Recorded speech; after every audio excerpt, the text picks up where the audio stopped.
Salut à toi et bienvenue dans ce 22e vlog de notre chaîne H Fiscalité et Investissement. Vlog dans lequel j'ai envie de te parler d'expatriation et la meilleure expatriation en 2023 et d'essayer d'apporter le maximum de nuances. Et de voir quelle pourrait être la meilleure expatriation, et on va voir qu'en fait elle diffère selon ta situation et selon surtout tes envies. De surcroît, je pense qu'on va pas tarder à passer une frontière européenne, donc ça illustrera la discussion. Avant de commencer la vidéo, t'en as conscience, on est sur YouTube, la chaîne n'est pas monétisée pour vous permettre de consommer un maximum de contenu et de ne pas avoir des pubs qui vous promettent de vous rendre riche en investissant dans les crypto-monnaies. Donc pense à t'abonner à la chaîne, à activer les notifications, ça te permettra de recevoir quand nous sortirons une nouvelle vidéo. Et nous ne produisons pas de short sur cette chaîne. Alors, on va peut-être les faire sur une autre chaîne, mais ce que je veux dire par là, c'est que tu ne vas pas recevoir 14 000 notifications, le mindset, aujourd'hui il fait beau, ah il s'est mis à pleuvoir. Et je dois avouer que depuis qu'il y a cette mode des shorts qui est agréable à consommer en vacances et qui oblige à apporter un maximum de valeur à un minimum de temps, sur notre thématique c'est un peu difficile, mais personnellement, moi par exemple j'ai été abonné à plein de chaînes, je ne sais pas si c'est ton cas, dis-le dans les commentaires, c'est une discussion on rappelle, mais je me suis désabonné de la chaîne parce que je commençais à en avoir marre de recevoir des notifications comme quoi ils avaient publié une nouvelle vidéo et que c'était un short d'un remix d'une vidéo qui avait été tournée il y a 5 ans. Vous parlez de mindset, même en économie, ils vous parlent d'économie et on voit que la vidéo, c'est un extrait qui a été pris dans 5 ans. Si c'est pour faire du YouTube recyclage, n'appelez pas ça short, quoi. Soyez un minimum innovant. Rejoins également notre canal Telegram. On est plus de 2500 entrepreneurs, 2600 quasiment, peut-être plus de 2600 au moment où j'enregistre cette vidéo. Pour du contenu où tu peux discuter, où il y a de la valeur en plus, je fais du contenu distinct sur le canal, on fait des conversations. Donc n'hésite pas à le rejoindre, c'est pas juste un fil de partage pour éviter d'écrire des mails. Et également, tu as une liste de mini-programmes gratuits, que ce soit les 7 secrets d'expatriation, que ce soit le tout dernier qui est la meilleure expatriation de 2023, où nous irons beaucoup plus en profondeur selon ton activité. Tous les liens se trouvent dans la bio, tu connais la chanson, donc n'hésite pas à rejoindre, c'est entièrement gratuit et tu peux nous rejoindre sur notre forum pour poser des questions si tu en as. Tout d'abord, à titre préliminaire, non, à titre liminaire, pardon, préliminaire. Ah putain, je vais me faire clasher dans les commentaires. Il faut bien comprendre une chose. Chaque destination a ses avantages qui va plus ou moins t'avantager selon ton activité, selon ce que tu as envie de faire et selon vers quoi tu inspires à aller. Une juridiction qui va être parfaite pour les traders va être horrible pour les entrepreneurs et peut-être vice-versa. Et il faut bien comprendre quand on parle de paradis fiscaux, entre parenthèses, puisque techniquement d'après les définitions il n'y en a plus trop, il y a 2 types de paradis fiscaux. Tu peux avoir un paradis fiscal pour entrepreneurs, un paradis d'entrepreneurs qui va te permettre de te développer, de lancer de nouveaux projets, te diversifier, d'avoir des opportunités business. Si mon téléphone tombe, je ne suis pas dans la merde. Allez, on passe la frontière dans 4 minutes. Et un paradis fiscal n'est pas 0% d'impôt. Putain, il y a la queue ici, à mon avis. Ça doit être la dernière station-service de Pologne. Ça va te donner des avantages financiers, certains pays vont te donner des avantages financiers exclusifs et il ne faut pas se concentrer sur le pourcentage d'impôt, c'est le plus important. Et tu vas avoir également ce que j'appelle les paradis fiscaux pour rentiers qui vont se distinguer par une très faible fiscalité, notamment une très faible fiscalité du capital, mais un environnement économique, si tu as envie de développer ton business, ça va être catastrophique, quoi. Tu vas devoir tout faire sur fonds propres. Et ça peut être un paradis pour les rentiers, ça peut être un enfer pour les entrepreneurs. Si je prends un exemple proche de la France, si vous prenez la principauté d'Andorre, c'est un paradis fiscal pour rentiers, c'est un paradis fiscal pour traders. Mais en ce qui concerne les entrepreneurs, c'est de la merde. Les banques sont merdiques, elles vous font chier, elles vous bloquent les comptes, vous mettez 6 mois à ouvrir une société, bon j'exagère, c'est 4 mois, vous allez dans une banque, vous avez l'impression que c'est que vous êtes en garde à vue, mais par contre pour les traders c'est très facile. Et à l'inverse, si vous prenez des pays par exemple comme Londres, niveau fiscalité, c'est pas ce qu'il y a de mieux, mais par contre ça va être un paradis fiscal pour entrepreneurs parce que vous allez pouvoir vous développer et vous allez vous développer beaucoup plus rapidement, même si vous avez plus d'impôts qu'en Andorre, sauf si vous restez dans votre mindset de solopreneur à vendre des PDF sur internet. Également, il va falloir savoir ce que tu veux faire à moyen terme au moins. Moyen terme, c'est 3-5 ans. Et comme je l'ai dit dans le vlog précédent, dans un vlog précédent, c'était pas le vlog précédent, c'était expatriation retire l'émotion de l'équation.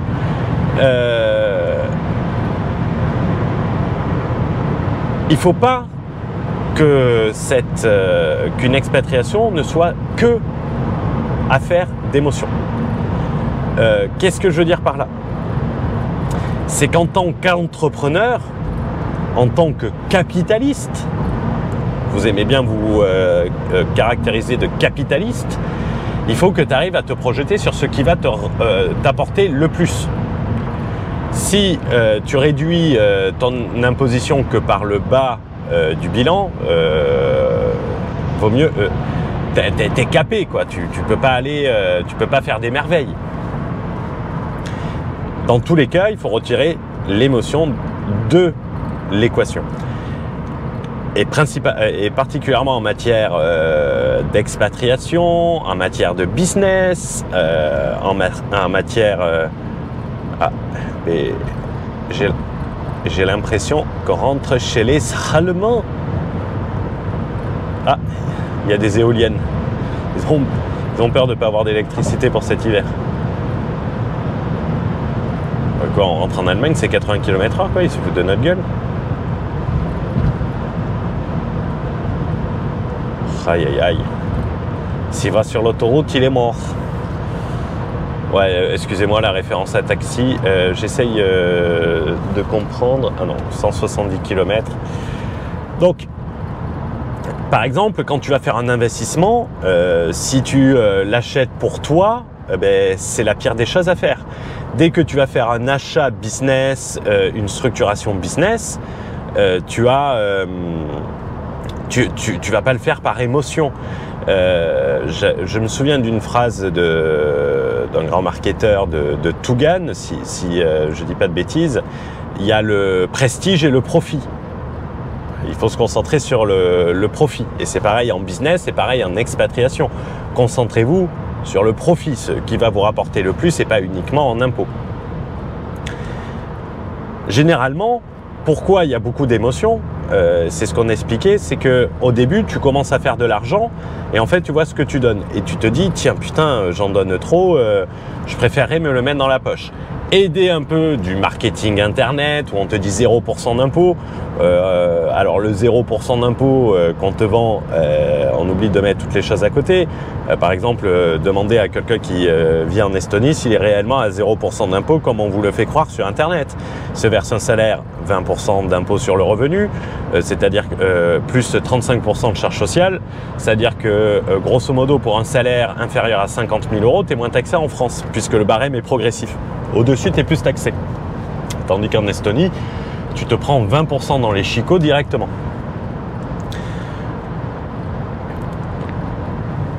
Et tu te dis qu'à travers cette expatriation, tu vas pouvoir te développer, gagner de l'argent, scaler ton business beaucoup plus vite.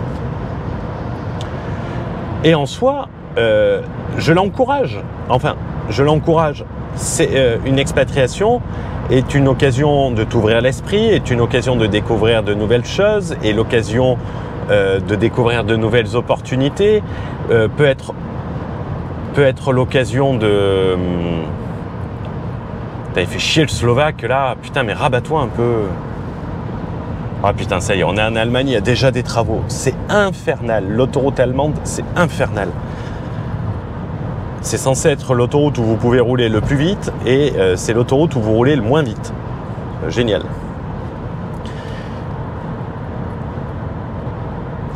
Donc, comme je disais, tu commences à gagner l'argent, tu te dis que tu vas scaler ton business, tu te dis que tu vas pas avoir d'impôts, aidé par le marketing internet. Et en fait, une fois que tu y vas, oui, tu déchantes un peu. Lui, ça serait bien.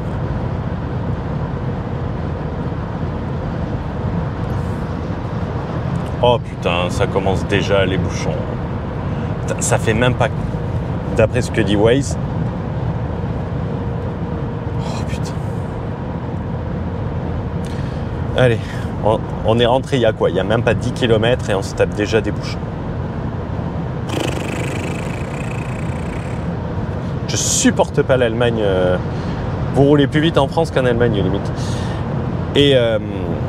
Et en fait, une expatriation peut être ultra bénéfique sur le court terme, mais d'un autre côté, elle peut t'enrichir sur le court terme par le développement d'opportunités, par la possibilité... Ah, allez, ça y est. Putain, ça y est, déjà des bouchons. Enculé.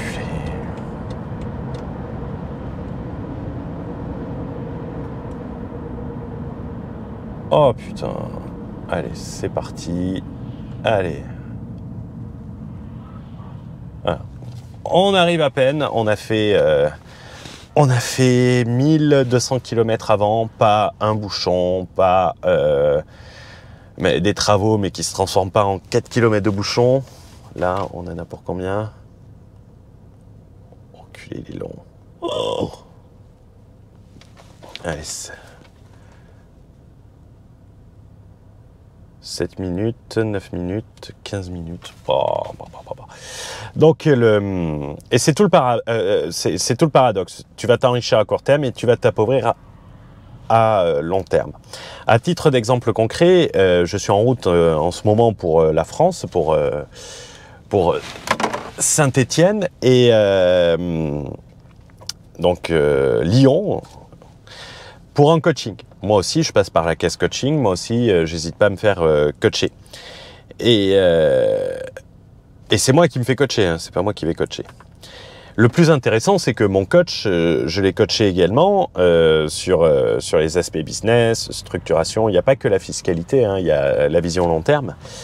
Et cette personne a des résultats qui sont excellents, des très très beaux résultats. Et elle avait fait le choix de l'expatriation il y a quelques mois. Au début, elle hésitait, Dubaï, ensuite Estonie. Elle y a passé quelques mois. Et en fait, dans son cas, par rapport à sa vision moyen terme, il n'a pas pris en compte l'expatriation qui allait, oui, ça allait l'enrichir sur le moment parce qu'il allait payer moins d'impôts, il pourrait en avoir plus dans la poche. Mais vu qu'il n'a pas considéré son expatriation à moyen terme, en réalité, cette expatriation a été un mauvais choix parce qu'elle a appauvri.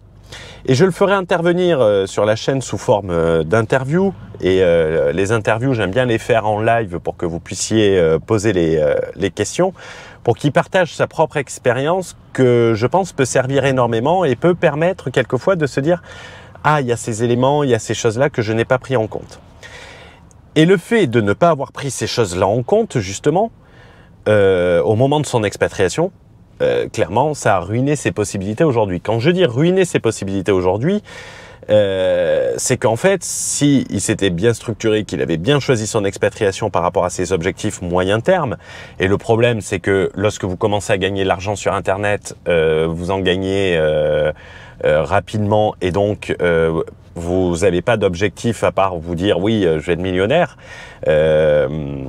Mais on ne parle pas du scaling d'activité, on parle pas de les gens ne parlent jamais de la baisse de leur activité, ils ne parlent jamais du plafond de verre. On vous fait tout le temps rêver en vous disant que que si vous n'achetez pas cette formation, vous ne deviendrez jamais millionnaire, basiquement. Mais on vous met pas les problèmes du business en ligne en vue. Il rattrapera son retard, mais on a perdu 24 mois. Et 24 mois, dans une vie d'entrepreneur, c'est énorme. Surtout qu'il ne faut pas que son business commence à stagner, commence à réduire sur ces 24 prochains mois, parce que là, ça le ruine. Par exemple, la juridiction H1, alors oui, je révèle pas le nom, mais on la révélera dans quelques semaines, au cours d'un live, c'est une solution alternative à l'Estonie, pour les gens qui sont prêts à aller en Estonie. L'avantage, c'est que c'est mieux que l'Estonie, c'est plus sympa, plus dynamique, plus grand, vous pouvez voyager plus facilement. Mais surtout, pourquoi moi, ce qui m'énervait en Estonie, c'était le manque d'outils. Donc en fait, c'était des bonnes expatriations, c'est une bonne première étape, et tous les gens qui sont expatriés vous diront qu'ils resteront pas à vie là-bas. Mais par contre, vu que vous n'avez pas les outils et tout ça, en fait, votre expatriation, oui, elle vous enrichit sur le court terme, mais elle vous appauvrit sur le long terme.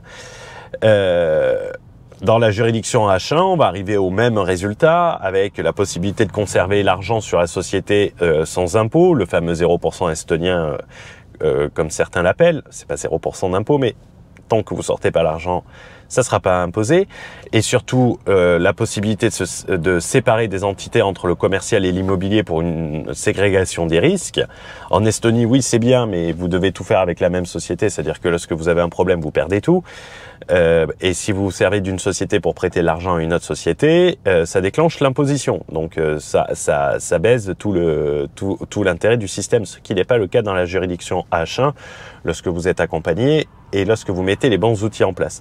Au-delà de ça, on se rend compte, et vous pouvez vous en rendre compte avec des gens autour de vous, que l'expatriation est souvent temporaire. Et c'est là qu'elle ruine. Qu'elle ruine sur le long terme. On a mis en place, et ça on va le voir dans le Borderless Entrepreneur, pour rendre une expatriation parfaite, la méthode SC, on l'a présentée lors d'une conférence que nous avons développée et qui permet en réalité de bénéficier un maximum de cette expatriation temporaire. En réalité, j'ai envie de dire, c'est un peu CQFD. C'est que tu peux transformer un mauvais choix avec un bon outil. C'est en réalité que l'outil est plus important que le choix du pays dans lequel tu vas aller. Et le problème, les outils, vous ne les connaissez pas. Il y avait personne qui connaissait cet outil sur la conférence et on était une cinquantaine. La méthode SC est une arme de mobilité. Elle va te permettre de t'expatrier pendant soit 12 mois, soit 12 ans. Mais par contre, elle va t'éviter de perdre tout l'historique, elle va t'éviter de jeter cette période et surtout te permettre une mobilité. C'est pareil avec quelque chose qu'on avait appelé la holding mobile. Ça me fait rigoler parce que ce terme de holding mobile, c'est moi qui l'ai inventé et je l'ai retrouvé dans une vidéo comme si c'était une notion internationale. Sur TikTok, ça m'a fait rigoler. Je salue l'auteur hein, parce que il y a des façons plus simples. Il aurait pu mettre notre logo pour le copyright. La holding mobile, elle peut se coupler avec la méthode SC. Elle va te permettre de te structurer, de te diversifier et surtout de prévoir ce que tu vas faire après. Ensuite, en tant qu'entrepreneur, même si on peut bosser d'où on veut, on ne peut pas le faire comme on veut en étant structuré n'importe où. Heureusement, j'ai envie de dire, c'est une chance. Les législations en matière de fiscalité internationale et en matière de taxation internationale n'ont ont été faites dans les années 70, 80. À l'époque, un perpetual traveler, ça n'existait pas. À l'époque, un business, c'était une usine. C'est-à-dire que vous partiez pas avec votre sac à dos ou votre sacoche avec votre MacBook dedans. Il n'y avait même pas le MacBook. Et même, à mon avis, si vous vouliez prendre votre Macintosh en 1980, à mon avis, il fallait prendre un surplus bagage dans l'avion. Aujourd'hui, le fait de pouvoir se structurer comme ça va vous permettre de bénéficier d'avantages si vous êtes bien structuré, parce que en fait la législation n'est pas faite pour ce type d'activité, ce qui peut y poser des limites. Notamment par exemple, on l'a vu sur la vidéo avec dans les commentaires de la vidéo sur Olivier Roland où on vous parle ouais mais si t'as pas de TIN, d'être résident nulle part. Oui, c'était efficace à l'époque où les banques te demandaient pas un TIN pour ouvrir tes comptes. Aujourd'hui, va dans une banque, on te demande un TIN. Va chez Revolut, on te le demande. Va chez N26, on te le demande. TransferWise, ils te le demandent pas, mais ils vont te le demander. Ça, c'est sûr et certain. Et en fait, quand tu utilises les bons outils, que tu te structures bien, tu vas pouvoir bénéficier du voyage, de travailler d'où tu veux, mais pas en étant structuré à la méthode Gitan. Alors moi, ça me fait rigoler, LLC, les gens savent même pas comment ça marche, mais ils vous font des LLC, ils partent alors qu'ils font du business en France, qui est la pire des formes, la LLC, mais bon, c'est pas votre faute, vous avez cru ce qu'on vous racontait sur Internet. Et si on fait bien les choses et pas l'affaire en mode Ritanos, quoi, en se disant ils s'en foutent donc je ne risque rien, ça aussi c'était valable dans les années 80, mais plus aujourd'hui. Car le jour où tu vas vouloir passer par une banque pour financer, même si aujourd'hui tu en as pas besoin parce que tu es jeune, tu profites un peu de la vie, c'est surtout les jeunes qui sont comme ça. Mais après quand tu vas en avoir besoin, tu vas le regretter ton choix. Les banques, elles s'en foutent pas. Si tu es structuré comme un gitan, elles vont pas te prêter. Pourquoi elles vont pas te prêter? Parce que l'État passe toujours en premier. C'est-à-dire que si par exemple tu fais ton business, c'est ce qu'on appelle les super privilèges. Si par exemple tu fais ton business et tout ça, qu'une banque te finance et que tu as une dette fiscale et tout, l'État sera prioritaire à la banque pour te prendre ton argent. Donc la banque ne va pas prendre le risque de financer un mec qui peut se faire saisir. Et les banques connaissent très bien les règles. Et tu peux dire, ouais, mais ça va être... c'est du James Bond, du 007, le prochain James Bond. J'ai le cas d'une personne dans le programme qui était dans cette situation. Il était structuré façon 1980, léger, dans un pays léger, laxiste, qui s'en foutait, avec une société offshore et sa banque professionnelle, la banque de sa société, d'une place offshore, qui avant s'en foutait mais complètement. Avant, vous arriviez en Andorre avec 500 000 balles en cash, ils vous disaient merci, sortez les compteurs et ils vous offraient le café le temps qu'ils comptent les billets. Allez faire le test maintenant d'aller déposer 500 balles dans une banque, ils vont tirer la gueule. Et c'est partout pareil. Au début, c'était très facile de créer des sociétés offshore et très difficile d'en profiter, puisque les activités étaient matérielles. Aujourd'hui, il est très facile de créer des sociétés offshore puisqu'on a des activités immatérielles, mais combien de gens ont des comptes bancaires dans des vraies banques? Ils ont du Wise où ils peuvent se faire virer du jour au lendemain, et tout ça. Donc, et là, cette personne-là, avec une société offshore dans une place renommée, dans une banque renommée, dès qu'ils lui ont posé la question et qu'il n'a pas pu fournir les déclarations de ses impôts, comme quoi il avait déclaré sa société dans le pays qui en avait rien à branler, soit dit en pensant, blocage des fonds jusqu'à obtention d'un certificat de conformité fiscale. Et bien évidemment, il disait fiscalité territoriale. La banque lui a dit non, mais fiscalité territoriale, vous gérez depuis là, donc non, montrez-moi que vous avez bien enregistré votre société dans ce pays, que vous avez bien payé les impôts de votre société. C'était un pays d'Asie. Donc, tu peux faire le gitan en réalité, mais pas très longtemps. Et pas un très haut niveau. C'est ça le pire. C'est qu'au début, oui, on va pas te poser de questions. Tu vas gagner 20 000 balles, on s'en fout. Mais quand tu vas commencer à avoir 300, 400, 500 000 euros, que tu vas avoir des grosses sommes, que tu vas vouloir les déplacer, qu'on va te demander des KYC, d'où ça vient, des déclarations, tu vas rien pouvoir fournir. Et là, au premier contrôle, tu vas sauter. Et ça va te coûter beaucoup plus cher ensuite. J'enregistre cette vidéo en voiture. Bon, là, on risque pas de faire de folie parce qu'on est à 7 km/h.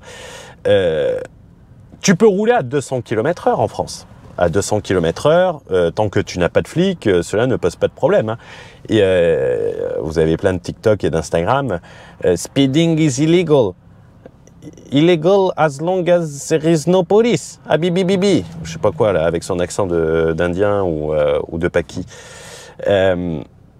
Tu peux avoir des brouilleurs de radar, tu peux avoir Waze, tu peux avoir Coyote, des détecteurs, tout en simultané pour pas te faire gauler.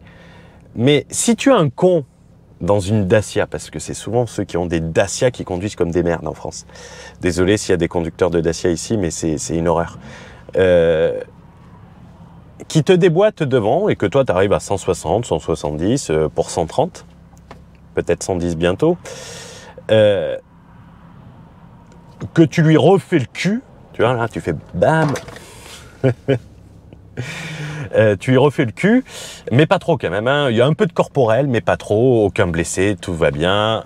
Tu auras besoin d'autre chose qu'un petit polish sur ta voiture pour que tout aille bien, mais tu as un peu de corporel, une petite nuque qui gratouille, tu vois, mais un peu de corporel. Qu'est-ce que va te dire ton assurance ?